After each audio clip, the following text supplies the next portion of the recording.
He flew presidents, billionaires, and royalty on his private jet. Then he died in a jail cell before naming names. This is the story they wish you'd forget. What if I told you there was a man who had almost everything people spend their entire lives chasing? Money without limits, freedom without restrictions, access to people most of the world will never even see. And yet today, his name is spoken with discomfort, with anger, with suspicion, not admiration, not respect. This is not a story about success. This is a story about how having everything can still lead to the worst possible ending. This is why it sucks to be born as Jeffrey Epstein. Epstein didn't come from royalty. He didn't build a famous company. He didn't invent something revolutionary. There was nothing about his early life that suggested global influence or historic infamy. And yet somehow he lived like someone who quietly ruled rooms he never appeared in publicly. He owned a massive mansion in Manhattan, worth tens of millions of dollars, another luxury property in Florida, a ranch, and most famously, a private island hidden far away from public attention. What made people uneasy wasn't just the lifestyle, it was the mystery behind it. In a world where every billionaire has a clear origin story, Epstein's wealth was surrounded by silence. No clear explanation, no transparent business empire, no public legacy, just money, movement, and access. That silence would later become the loudest part of his story. Epstein understood power in a way most people never do. Not loud power, not attention-seeking power, but quiet power. The kind that operates behind closed doors. The kind that doesn't need applause.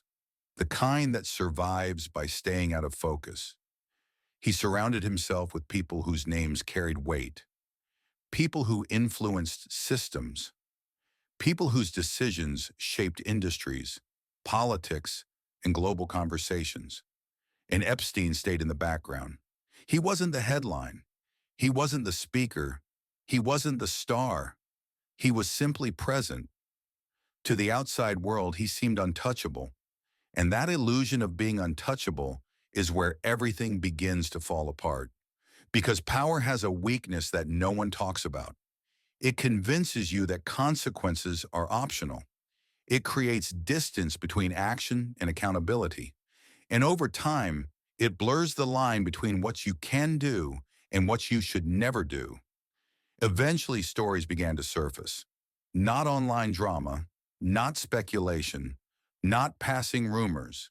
Real accounts from people who said they were brought into a world they didn't understand. A world they couldn't easily leave. A world where silence was expected. At first, nothing really happened. And that silence said more than any statement ever could. It suggested that influence could delay judgment, that money could soften consequences, that power could create time. Epstein continued living freely, traveling, hosting, moving through elite spaces without resistance.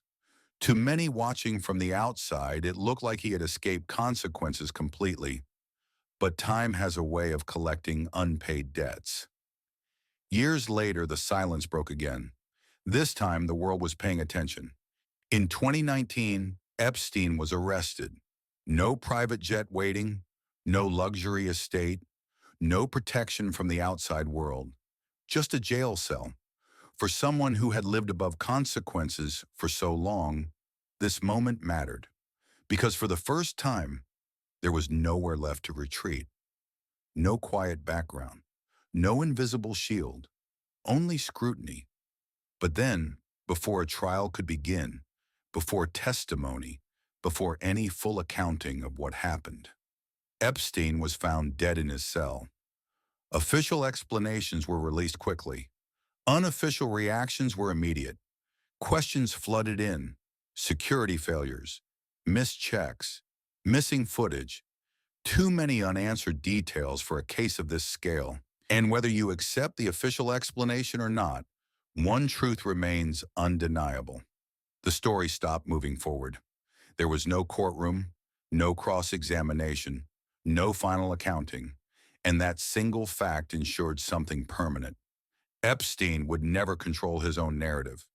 From that moment on, his name stopped representing a person. It became a symbol of secrecy, a symbol of unchecked influence, a symbol of how systems can fail when accountability arrives too late. This is why it truly sucks to be born as Jeffrey Epstein.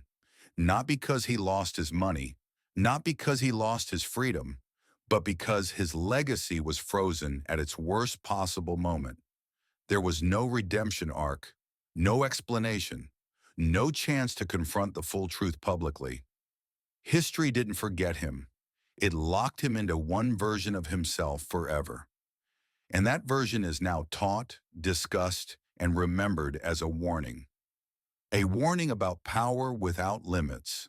A warning about silence mistaken for safety. A warning about what happens when influence replaces accountability. No matter how much wealth someone accumulates, no matter how protected they feel, time eventually demands payment. And when that payment comes late, it comes without mercy. Epstein had access to everything people envy, but envy disappears quickly when a life becomes a symbol of failure, secrecy, and unanswered questions. In the end, his story isn't about luxury, it's about loss. Loss of credibility, loss of legacy, loss of control over how history remembers you. And that's why, no matter how powerful or wealthy he was, it truly sucks to be born as Jeffrey Epstein. Because when the story ended, nothing remained except questions. And history is never kind to silence.